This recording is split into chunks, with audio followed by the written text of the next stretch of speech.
ಇಲ್ಲಿ 14 ಸೈಟ್ ತಗೊಂಡವ್ರಲ್ಲ, ಯಾವುದೋ property, ಯಾವೊಂದೋ property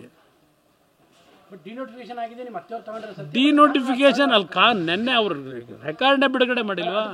ಇದು ಎಲ್ಲದರ ಬಗ್ಗೆ ಆಲ್ರೆಡಿ ತನಿಖೆಗಳಾಗೋಗಿದೆ. ತನಿಖೆಗಳಾಗಿ ಇದರಲ್ಲಿ ನಾವು ಏನೂ ಮಾಡೋಕ್ಕಾಗಲ್ಲ, ಕಾನೂನುಬದ್ಧವಾಗಿದೆ ಇದು ಅಂತೇಳಿ ಎಲ್ಲ ತೀರ್ಮಾನಗಳು ತನಿಖೆಯ ವರದಿಗಳಲ್ಲಿ ಮಾಡ್ಕೊಂಡಾಗಿದೆ ಅವರು. ಅದಕ್ಕೆ ಅದನ್ನು ತನಿಖೆನ ಆದ ನಂತರ ಕ್ಲೋಸ್ ಮಾಡಿಲ್ಲ, ಹಂಗೆ ಜೀವ ಇಟ್ಕೊಂಡು ಕೂತ್ಕೊಂಡವ್ರೆ. ಅದರಲ್ಲಿ ಸಂಶಯನೇ ಇಟ್ಕೋಬೇಡಿ ಬ್ರದರ್, ನಾನೇನು ಎಲ್ಲೂ ಹೋಗಲ್ಲ. ಟಾರ್ಗೆಟ್ ಕುಮಾರಸ್ವಾಮಿನ ಎಲ್ಲಿ ಹಿಡಿಬೇಕು, ಏನು ಮಾಡೋದು ಪಾಪ ಒದ್ದಾಡ್ತಾವ್ರೆ. ಇಷ್ಟು ಸರ್ಕಾರ ಕೈಲಿ ಇಟ್ಕೊಂಡು ಅವ್ರ ಯೋಗ್ಯತೆಗೆ ಯಾವುದಾದ್ರೂ ಒಂದು ಹೊಸ ಸಬ್ಜೆಕ್ಟ್ನಾದ್ರು ಹುಡುಕ್ಬೇಕೋ ಬೇಡವೋ?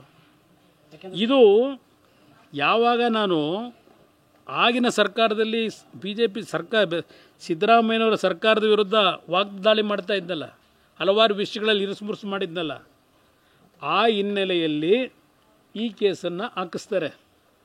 ನಾನೊಂದು ಪಾರ್ಟಿ ಅದೆಂಥದ್ದು A2 ಮಾಡಿ ಹಾಕ್ಸಿರ್ತಕ್ಕಂಥದ್ದು ಇದು ಕೇಸು.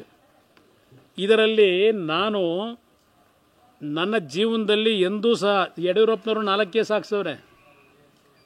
ಯಡಿಯೂರಪ್ಪನವರು 4 ಕೇಸ್ ಹಾಕ್ಸಿದ್ರು. ಅದು ಅದೆಂಥದ್ದು ಸಾಯಿ ವೆಂಕಟೇಶ್ವರ ಅಂತಾರಲ್ಲ, ಇವ್ರು ಮಾಡಿದ ಕೇಸಲ್ಲ ಅದು, ಯಡಿಯೂರಪ್ಪನ ಕಾಲದಲ್ಲೇ ಆಗಿರೋ ಕೇಸ್ ಅದು. ಈ ಕೇಸ್ ತನಿಖೆ ಆಗೋಗಿ ಎಷ್ಟೋ ವರ್ಷ ಆಗಿದೆ, ಹಿಡ್ಕೊಂಡು ಕೂತವ್ರೆ.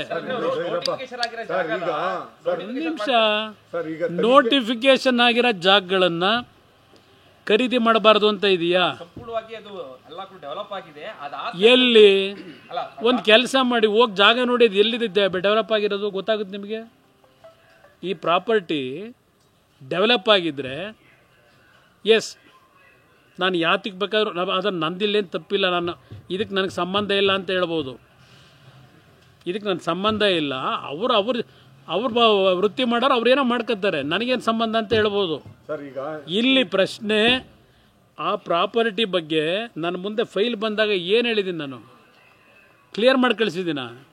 ಅಯ್ಯೋ ಯಡಿಯೂರಪ್ಪನ ಸಿದ್ದರಾಮಯ್ಯನದು ಏನೂ ಇಲ್ಲ, ಯಾವುದೂ ಸೈನ್ ಇಲ್ಲ, ಸೈನ್ ಇಲ್ಲದೆ ಮಾಡ್ಕೊಂಡಿರೋದು ನೀವು. ಈಗ ಸಾಕಂಬಂದು ಸೈನ್ ಹಾಕಿಲ್ವಾ?